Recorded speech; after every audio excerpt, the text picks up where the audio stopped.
Welcome to Unfiltered Talks with Shahnaz Mirza. Today, we shall be discussing the challenges of raising digital natives.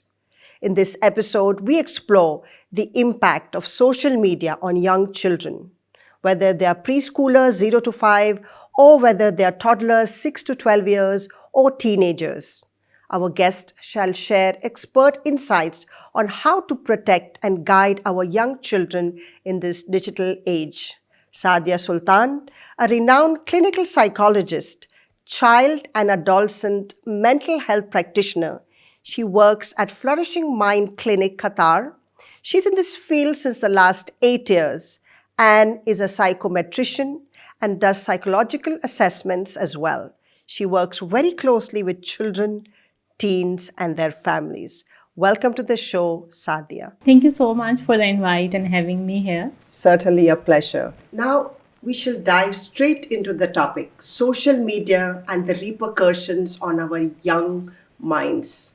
First of all, I'd like to understand what is the age that we can say is safe for us, for parents, to introduce devices to little children. Now, we are looking at preschoolers, toddlers, basically, 0 to 5 years. Children's typical interaction with screens start around the age of 18 to 24 months. And from developmental perspective, it's usually guided to have interactive and supervised digital interactions. Correct. Because when they interact with their children, when they are doing the screen time, it positively adds into their relationship with the child. So you basically are trying to say that 18 months to 24 months, this is the age where we can safely start introducing, but with guidance. Yes, it should be interactive. It should not be one-sided. A child should be checked by parents at what they are watching, and they should be like how you're feeling while watching it. Okay, and what are their feelings after watching it? Okay, if they're feeling distressed after that, so parents should intervene. They should double check, or they should offer support afterwards. Okay. And that you say 18 to 24, that's around 1.5 to 2 years. And the timings in a particular day for one child, what is it that we can say, okay, this is the time that you can start watching and up till this time? According to American Psychological Association, 30 minutes to 1 hour is the maximum time limit especially for toddlers and for young children. And it should be scheduled this way that there should be like screen times and then it should be intervened with physical interaction or physical outdoor activities so that they should create a healthy balance between digital use and physical activities. Now we will take a lot of things later, but in terms of the negative effects, what are the effects and at what kind of age will it start impacting it in a negative way? So in early developmental years from 0 to 5 age, usually because the child is growing up and the mind is also developing, there are more than 1,000 neural networks that are made in single day. So whatever they will be exposed to, their personality and their psychological reflexes will be the outcome of that experience. Okay, so if screen is taking too much space, I think so this is a cue for a parent to gently step in. Right. Okay, and to ask them how do they feel, what is that emotion that make them go to the screen over and over. At times there is a lot of boredom, there is a lot of restlessness. At times there is avoidance of school and they want to avoid the school and academia and they want to just get into the screen and they cope with it. So talking to the child that what makes them go over and over the games and giving them healthy alternatives. Correct. So if we are taking away the screen from them, what we as a parent are offering them, okay, just sitting alone, then obviously they will be reactive. If instead of that we can offer them, let's play together, let's paint together, let's cook together, let's sit under the tree today, let's go out for a walk. So these kind of healthy alternatives help your child to regulate on their own instead of looking for the screen time or gaming, or which may lead to screen addictions as well. Now, what is that age when children face the negative effects of social media? What is that age we can say the early age? It's not about the age. It's about how they are using it, and what are how it is replacing the normal functioning of a child. If you see that the child is is overly indulged into gaming, and it is impacting his mood, it is impacting his sleep, and he's becoming less curious, less inquisitive, he's avoidant for academic activities. So I think so this is a point where the parents should step in. Parents should double check with the children that how they are feeling and what is that one thing that is taking them over and over to go through screens or to go with the gaming to help them feel better.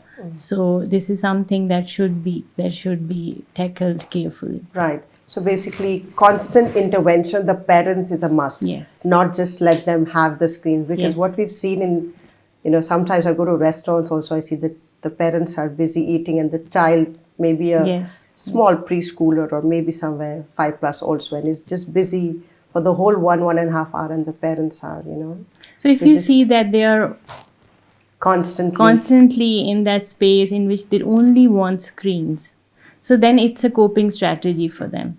It's no more an entertainment.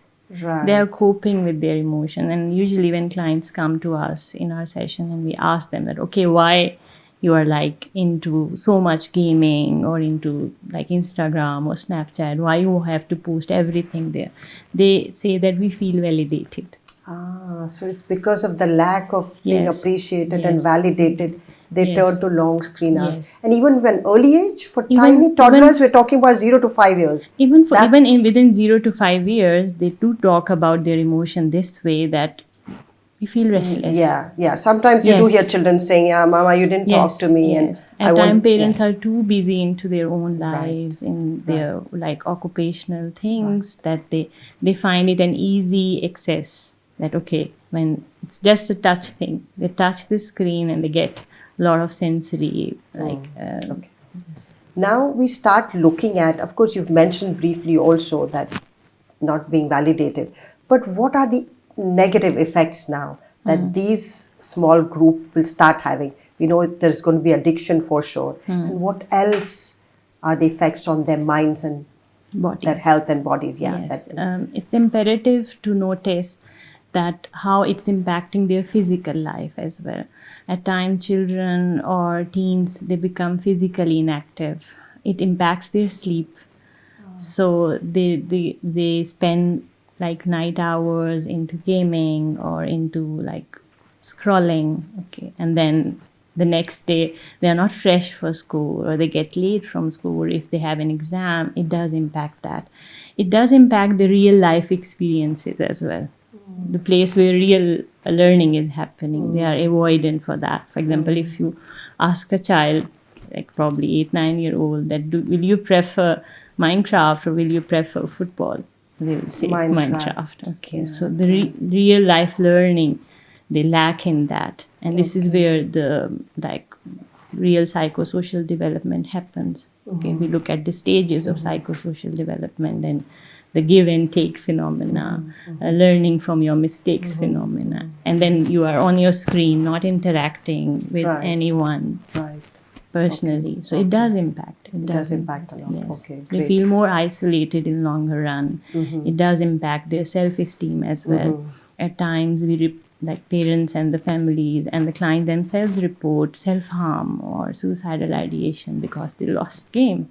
They lost in the game. Wow, it could be as serious as that as well. It could be. Suicidal thoughts also. Yes, Yeah. yes. There are a few incidents in which few children committed suicide because they lost in the game. There was at one time that blue whale or something very popular going around. I don't know. Even for Roblox and Minecraft, these kind of thing, these kind of games, it does impact this, like children's psychological stability because there's too much haste and there's too much. That age group that you're just now, it's a little bit off now. We're going into the bigger age group, the toddlers. Yes. So besides the toddlers, this is the age group, maybe 10, 12, where they will start having that gaming impulse badly. Even for the age of like 5, 6, the gaming is something that is like they want to get into different games, and it does impact their stability. All right. Now, to see in terms of how this affects their cognitive development, and if there is also effect on their social skills, effect on their emotional regulation, how does it affect being too long on the screens? Can you shed light on each of these areas? In early developmental years, if screen take too much space, it does bring developmental delays, and usually speech delays and motor delays are very much pronounced. That they will not talk, their phonics development will get impacted, they will be hesitant to write and read. And the psychosocial outcomes are that they will hesitate to interact with new people.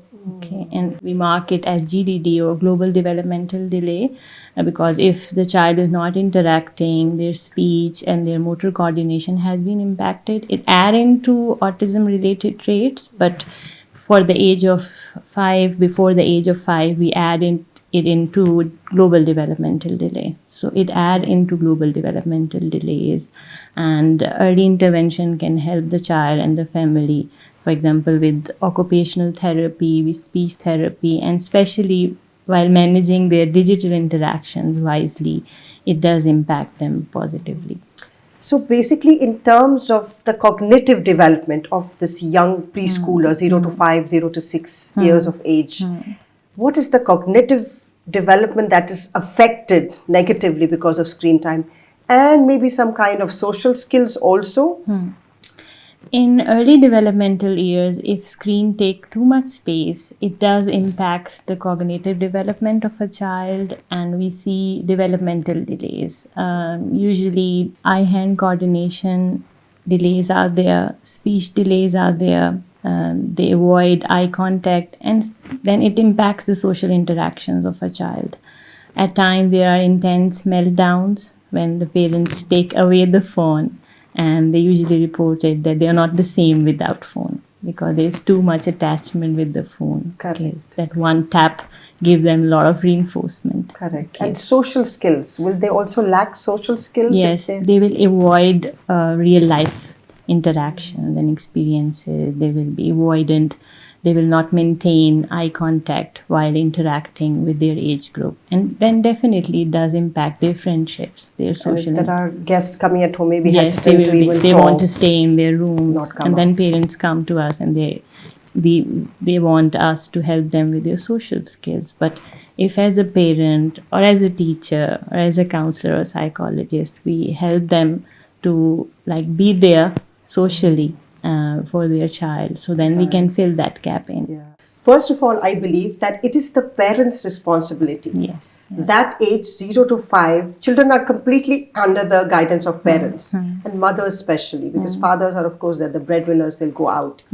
And if mothers are not able to, or for that parents, for that matter, even the dad, once post 5 p.m., the dad is at home as well. He can also do a monitoring, Responsibility. take some responsibility off the mom. So if they have introduced it at that early age, then it's very critical that they are from time to time assessing it, right? Yes, it does impact their psychosocial development, Okay. because then they are not interacting and they are not learning from real life experiences, then they cannot give their outcome in real life experiences. Also, their emotional regulation, is that affected somewhere as well? Yes, they do experience intense meltdowns. Parents report this, I mentioned that they are not the same without phone. Okay, so this means that there's a lot of regulation they are getting from the phone or screens or gaming or their visual sensory things.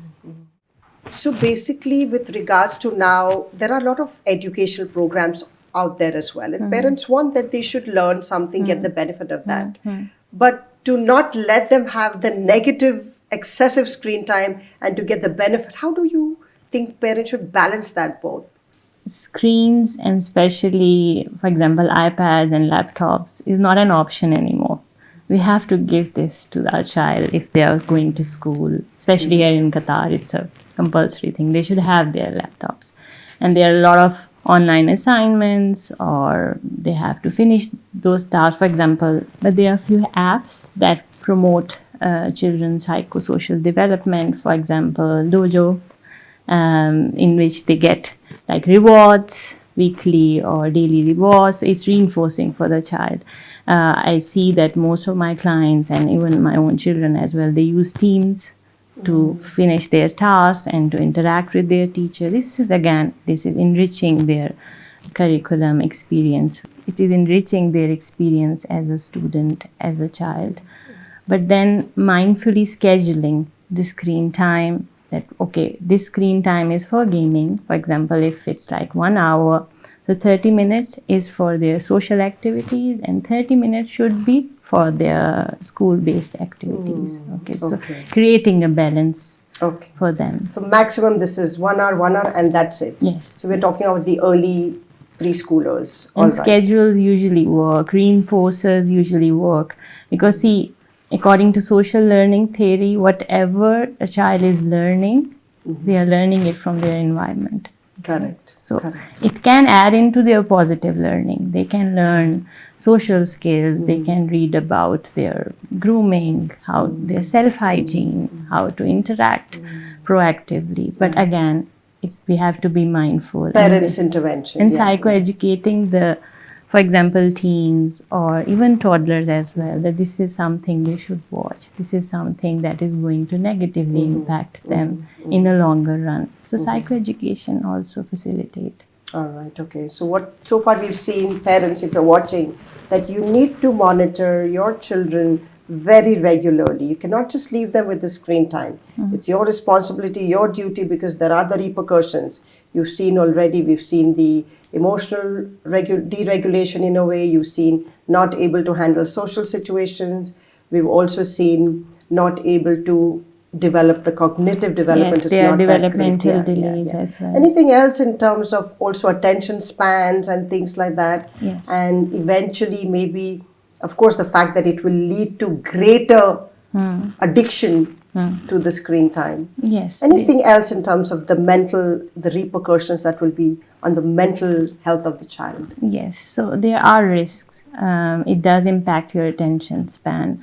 And many clients and their parents come to us, even toddlers, even like teenage clients, and the parents are suspecting ADHD because they cannot pay attention, they are easily dysregulated, they are hyperactive. But when we dig deep down, so there's a lot of screen time that they are doing. The root cause goes to the screen time. And especially in early developmental years, even till the age of 18, your prefrontal cortex, a part of the brain that is responsible for decision making, impulse control, rational thinking, is not developed yet. Okay, so they Even cannot. Yes. Age of 18, you are saying? Yes, at the age of 18, that's why we say that they're adults now. Okay. Because their parts of their brain has been developed fully. They are but in mature. this case, you still see at the age of 18 that it is not, they're not able to take decisions. Yes, but still, obviously, they need support. And this is because when you go back into the history, you will see that they are a lot on the screen. So it's basically, it makes you dependent. You know, I'm trying to just get into the psychology of it. So it's basically making you dependent, and the skills that you would learn elsewhere, going out, interacting with people, learning from your environment, learning from your play areas and things like that with people, those are completely restricted. That's why your development is not. Yes. Okay, I get it. I perfectly get it. And if now the parents, we don't want the parents to realize it at age 18 or later. Yes. We want them to understand early. So at that early age, what are the signs or what are that they should look out for? Okay, something is going wrong now with my child. It's too much of screen.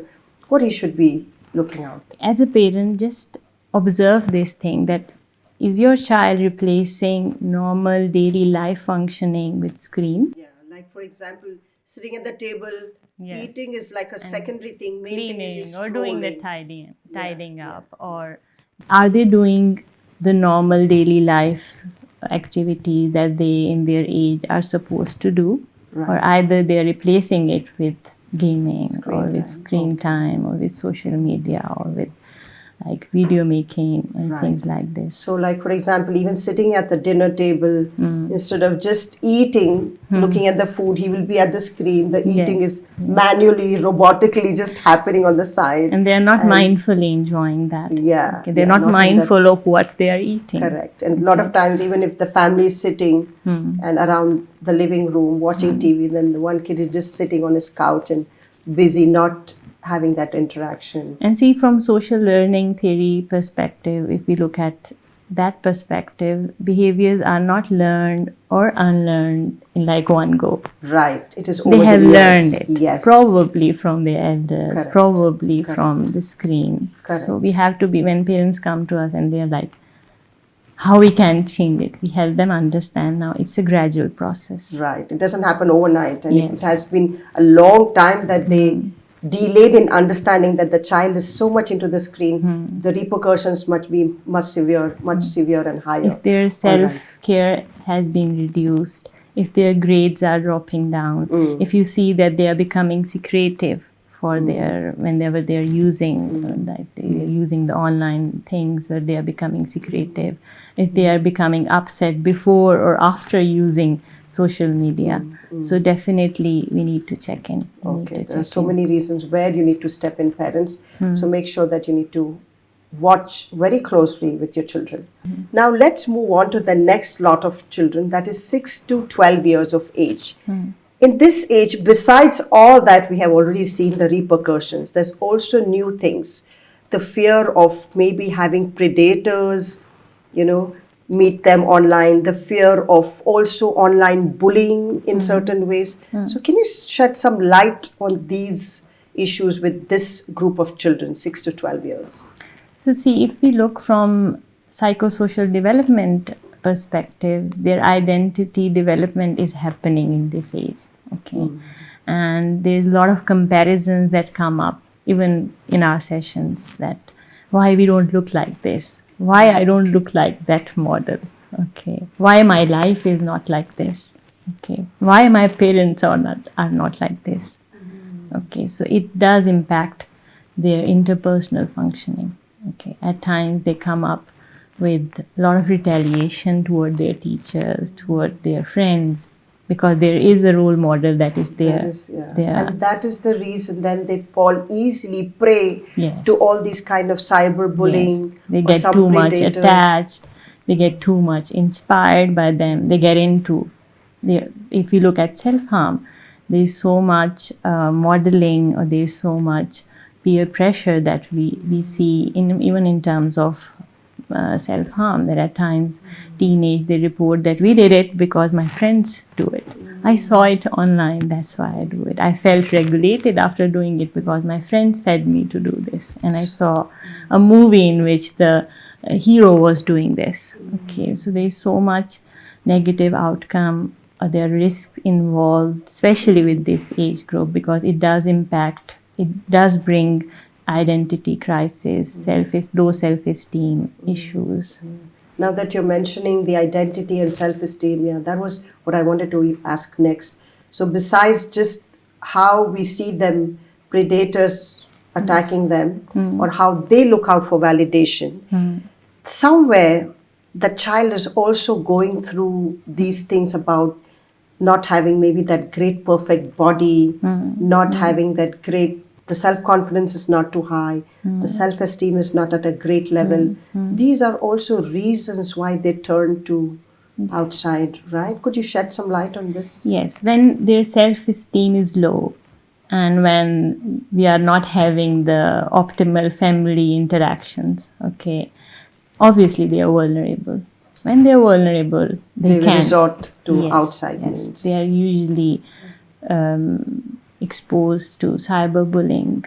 There is bullying even in school settings as well. That is usually an outcome of something related to social media, something related to their picture they recently posted. Okay, so when they are vulnerable, they usually cannot practice their boundaries. Okay, especially the digital boundaries, and there is very limited psychoeducation provided to them either by their parents or their school about digital safeguarding. digital boundaries. So at that stage, they can fall prey to being friends with the wrong people, and there could be male psychopaths out there, pedophiles out there who take advantage of all of that. Yeah, all that is also one of sort of a great fear. Plus the other thing that you mentioned, that if they have a role model out there and they constantly want to compare themselves with that model or that hero, and they feel that. So these are very gray areas, I should say that. And it usually leads to traumatic experiences. That leads to trauma. That may cause stress, depression. In the long run. Okay. Yes. Parents now, where can the parents at this stage, because the child already he's 11, 12, very soon he's going to be teenage. And at this age, if he's already shut out in the room most of the times on his device, and parents think, okay, he's doing some homework. Even if he's out in a friend's house, they think, okay, they're doing something healthy. They do not know what are they doing, How do parents now kind of assess what exactly is happening? Some kind of symptoms that we can give parents so that they are on the lookout for. What should they do? So first key thing that they can notice, and we call it as a red flag symptom or sign that there is something happening, is like if the child is not involved in home setting, in their daily life-to-life activities and interaction, you feel like that they are isolated. Okay, they are avoiding to talk, they are avoiding to interact, they are avoiding to have the family get-togethers, they are avoiding to interact. Completely. Okay. Yes. Anything else besides? If their sleep is being affected, if you see that they're not sleeping well, okay, if you see that their mood is usually low, okay, there is mood related dysregulation, or either they become very hyperactive or very impulsive, okay, and they are not enjoying the things they were previously enjoying. For example, they were going for outdoor activities, they were doing painting, they were singing, or they used to enjoy cooking, but they don't like to do those things. So these are the red flag symptoms that should be, and if it's repetitive, like for example, if for 1 week it was there and somehow after that you helped the child or you helped the adolescents and they moved on with it. But if it's recurrent and it stays, it's persistent, then you should reach out to qualified practitioner for that. So it's a whole string of events one by one. Yes. They're away, they're not interacting much with you, Yes. there is lack of sleep happening, maybe their grades are also falling. Yes. But it can be an excessive sleep as well. They are sleeping a lot. Insomnia or hypersomnia. So parents should be on the lookout for all this. Yes. Perfect. Yes.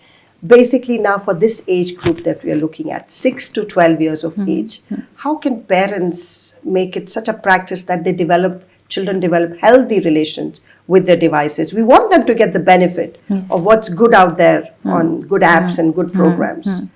But we don't want them to fall prey to all these negative. How does the parent help there, and what can they do? See, first of all, I think so being a role model for your child.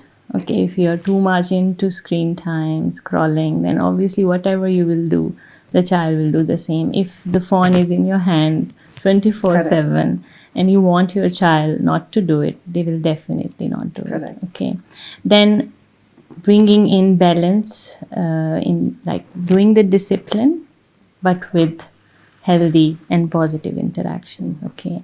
Giving a rationale for that why there is a time limit on your iPad. Then after that, supportive talks. Do talk to them about and give them rationale that why there is a restriction, why you want them not to overuse it or not to get into screen addiction, that it will impact this part of your brain, it will impact your social functioning. If there is a lock on your screen time after this much time, so it will definitely positively impact you in your healthy personality development. Okay, don't make it a restriction for them. If you restrict, obviously they will find the ways to access it. Okay, and usually restrictions impact the self-esteem, and there's a fear of missing out that usually this age group report that we don't use Snapchat and we don't know what our friends are doing, they don't know what we are doing. So that fear of missing out also impact their social functioning. Then first thing was being a healthy role model. The second thing was giving a rationale to them for whatever strategies you are doing. And then incorporating outdoor physical activities. For example, connect with nature and take them for outdoor activities that can enable them to distract, and incorporating sensory distractions. Now, research is proving this, that whenever children or even adults, they dysregulate, the more they get into sensory activities, it helps them to regulate, it helps them to do the best in their academia, because once they're regulated, the good outcomes will be there. So by sensory activities, you mean all your senses, your five senses of your organs. It's a healthy distraction. Okay, watching something, running, playing. Yes, doing a movie night together. Okay, over the weekends, doing the cooking together. Okay, perfect. So then you are making a base of a positive relationship with them. Correct. Then when they will trust you, they'll open up about what they are experiencing. Okay. So parents, basically, there are 3 points that you need to. First of all, you need to be that healthy role model. If you are constantly doom scrolling, your children will, of course, do the same. So you need to be that healthy model. You need to model them for them. Secondly, you said that need to tell them why, what is good for them and what is not. And third, give them alternatives, take them out, give them things to do in the house, in the kitchen, and things like that, correct? And it should be, because they're very young. It should be said or done by you. You have to give them, yes. You have to give them direction. You should be initiate and direct them, correct? Well because said. They're too young to Perfect. plan things for themselves. Now we come to the physical repercussions. So for children, let's see what happens in terms of their bodies, in terms of, of course, we know eye straining, necks, other bodily physical repercussions that they could end up in. Yes, I can see very lethargic teens and toddlers coming into our clinic that they don't want to even color them as compared to our age, like we were or either they are very lethargic or inactive, or either they're very hyperactive, very impulsive. They are ADHD. Yes. Okay. Or either because of too much screen time, when the parents take away the screen, they are impulsive. So it is definitely, if we look at the percentage, I think, so the 70% impact is psychosocial, and the 30 to 40% is the body. So we see eyes, their posture also get impacted, because they are always like this. Forward. Necks can have constant eyesight aches. Also get impacted by this. Okay, at times hair loss. They're very dull. Then they don't go out. Vitamin D is deficient. So it does impact their food intake, because if you're all the time in your bedroom or with your gaming, you are all the time there. So it does impact. Then you're not going to have healthy food, because again, this is another thing. Food intake, they see it on social media. Okay, take for an unhealthy meal because peer pressure. And a lot of times, not for a very young, but maybe at 9, 10, they know they have an app, they can directly order. They know that Papa's wallet is there, I can just grab. They don't even ask sometimes, they just order. Parents only come to know when there's ting ting, doorbell and food, and who's the child is ordered. So things like those also, unhealthy eating and things. And it does impact their eating patterns as well. Usually when they're scrolling or when they're up in night over the weekends, and pizza parties and all things these like unhealthy this. Foods, they just want to keep it is obviously impacting their physical resilience along with emotional resilience as well. So again, now for parents, what is it that you advise, that how can they guide their children with that posture to be upright, their bodily harm? Of course, talk to them, maybe correct them, things like these. Again, role modeling. Okay. Be a role model and be with them. This age group, for example, if your child is like 22-year-old or 23, they can plan things for themselves. Okay. And initially, if like you were giving screens to them since last 6 years, so don't expect them to change in 6 days. Okay. It will take time. It will be a gradual process. Be patient. okay, and be a safe space for them. So again, now in this age group of 6 to 12 that we're looking at, now if we want them to get outdoors, Yes. what kind of planning or what kind of ways that we can suggest parents that do this so that your children will start listening? As you said, if they're doing it since 6 years, suddenly they will not like, okay, why is my mom saying let's go out, Yes. We never went You don't out. have to. Yeah. So how is it that they start introducing that gradually? We usually do, when parents come to us, we psychoeducate them and we do family consultation in which we emphasize on the need of this. That's why we are doing it. So we psychoeducate the young clients as well that, okay, there is a need of this because probably it's impacting your sleep. It's impacting your self-esteem. It's impacting your social activity. Don't you feel like that you are becoming lazy? And usually they have very good insight about it. They say, yes, it's the reason. So when we start with the rationale, as I already mentioned, they usually comply. And then we put few reinforcers with that. We make schedules, okay? And parents can do it in their home settings as well. Let's make a schedule. For example, on Saturday, we are going to go out for a walk or nature walk, or we'll connect with the nature. Okay, on Sunday, you can have screen time and we can do it together. We'll play this game together. Okay, on Monday, we'll go out for football and then give reinforcers to them at the end of the week, okay, because you are maintaining a good, and we help them understand that it's not going to remain like this for their lifetime. It's going to be there for a short period so that they can learn that they have to adjust and be flexible with things to manage. So this is, if parents don't come to you, when they're doing it on their own, if they're aware that yes, we can start incorporating these, well and good. But if they're not aware, then... Yes, so for that there are many apps for scheduling physical activities. Yes, and there are many programs offered here in Qatar for physical activities, even for sensory, for example, Play-Doh making or clay activities that help.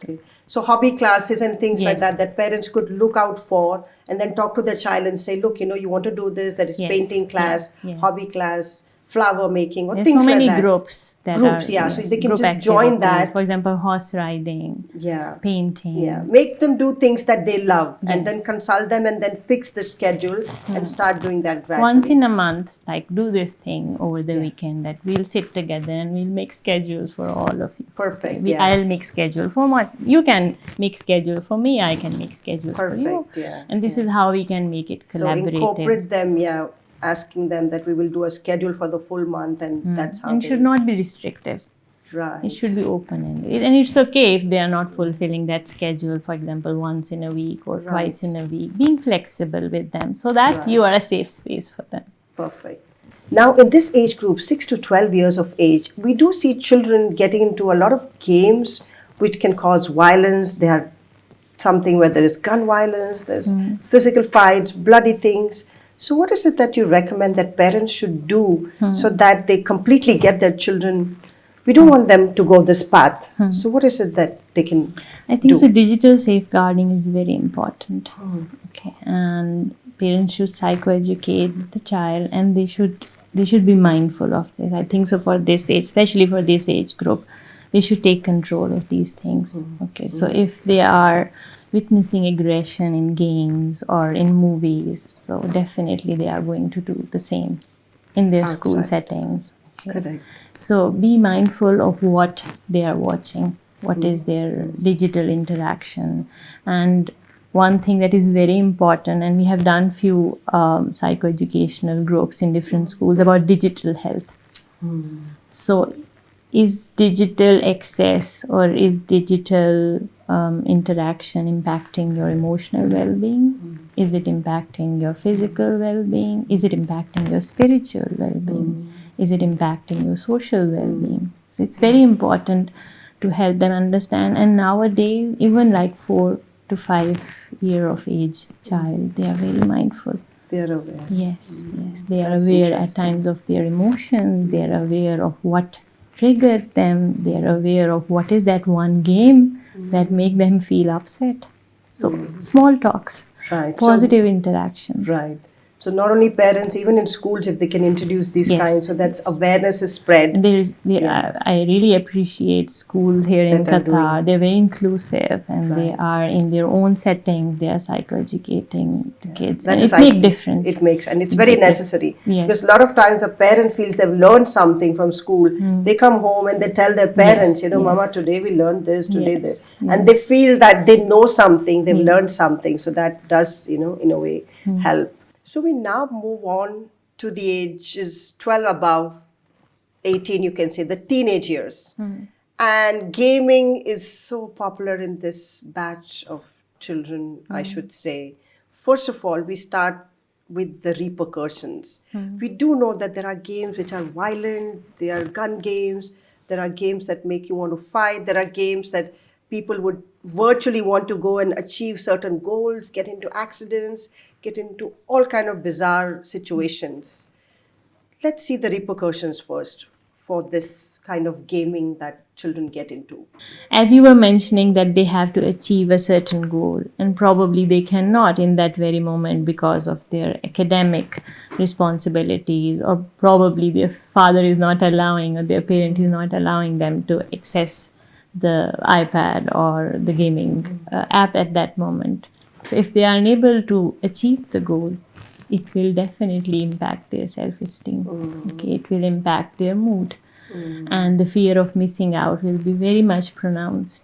Okay, and then peer pressure is something that is very loud in this age group. Okay, they have to be like their friends. Correct. They have to do this to get the approval, and at times our clients tell this to us in our session that my parent never allowed me to do that, and the next day when I went to the school, my friends made fun of me that, oh, you are boring.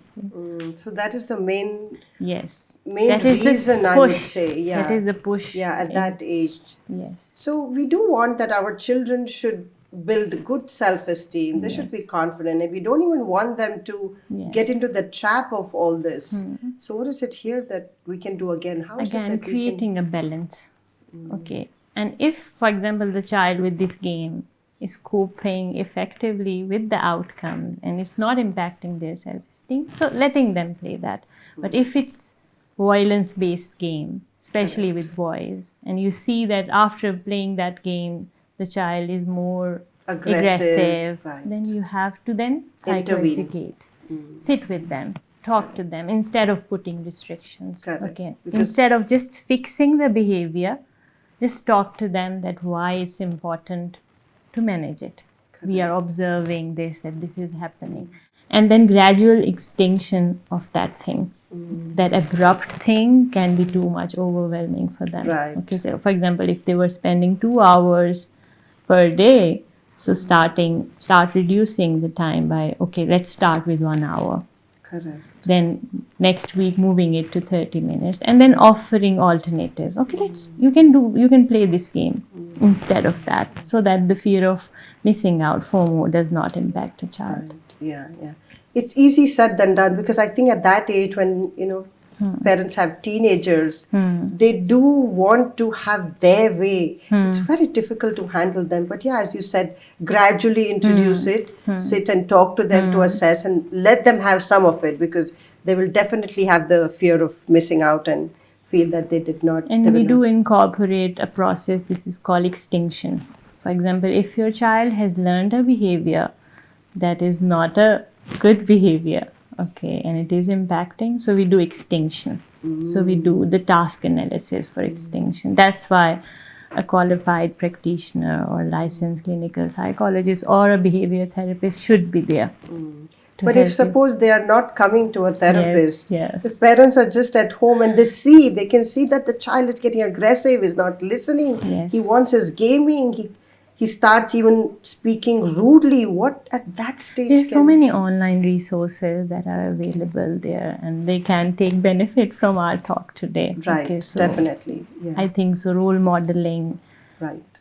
positive family interactions, and then there are school counselors or psychological counselors in every school. Okay, they can reach out to the teachers that they need support from that, and nowadays they are very helpful they do the weekly or bi-weekly sessions with their students, and it does help.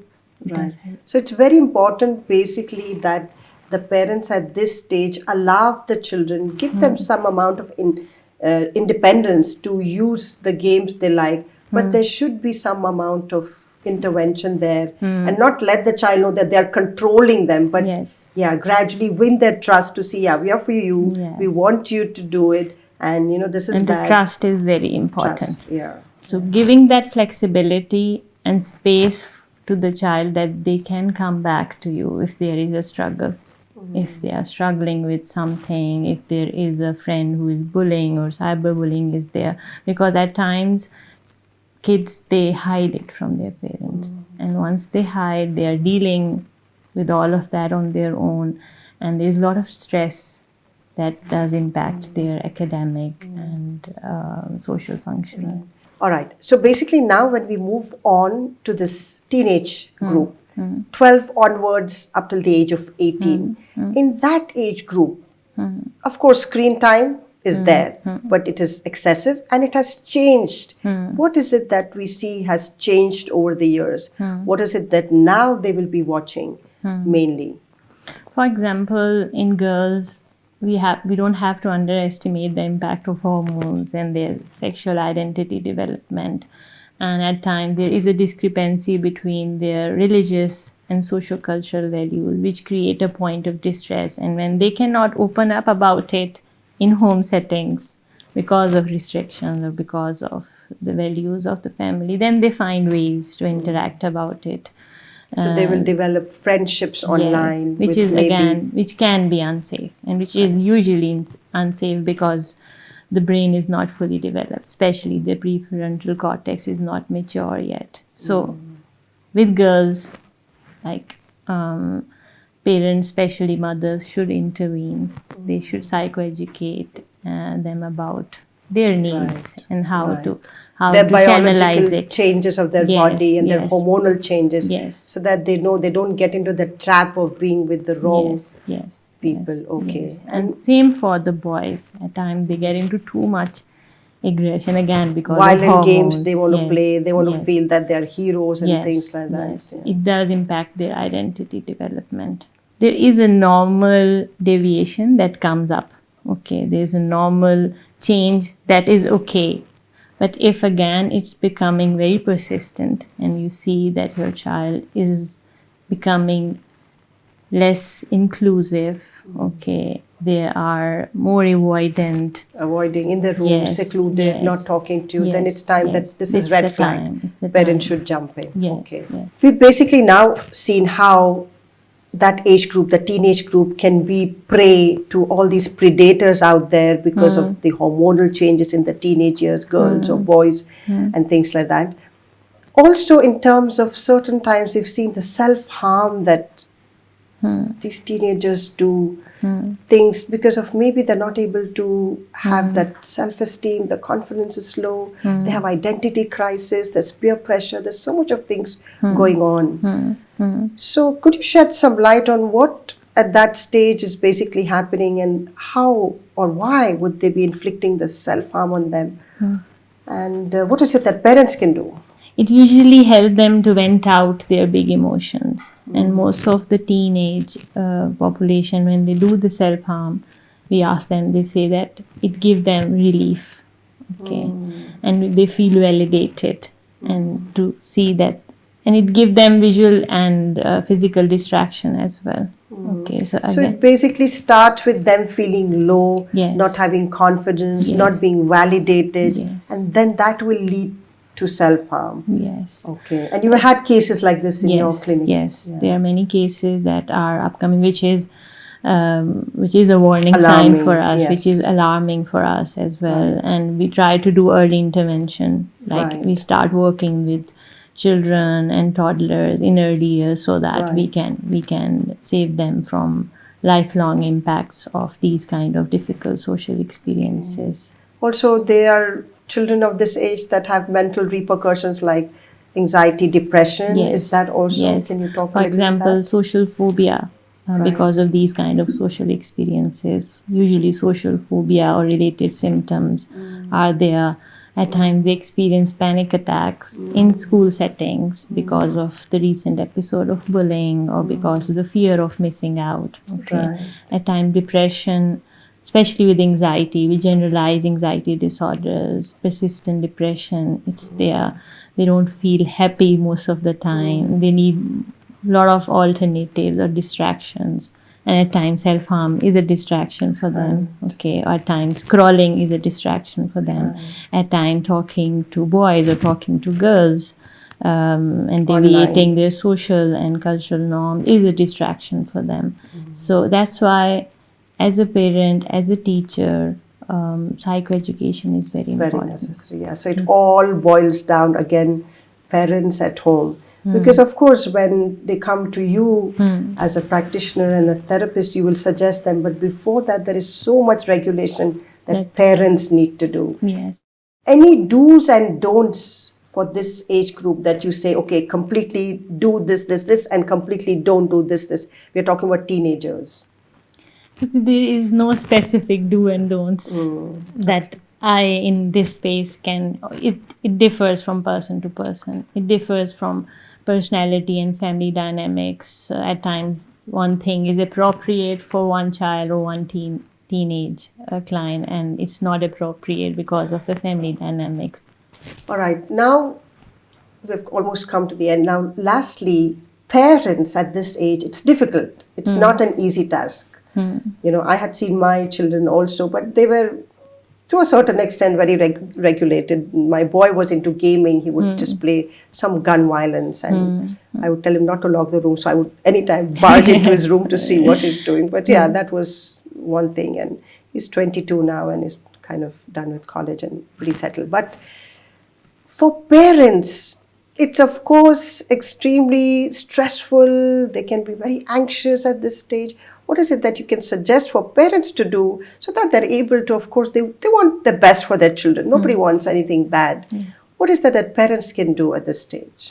First of all, be kind to themselves, because in this digital age, it's not easy to parent a child. It's not only them. It's at times peer pressure, at times hormonal thing, at times there's fear, as we mentioned, fear of missing out. Okay, they want to be like their friends. So first of all, be kind.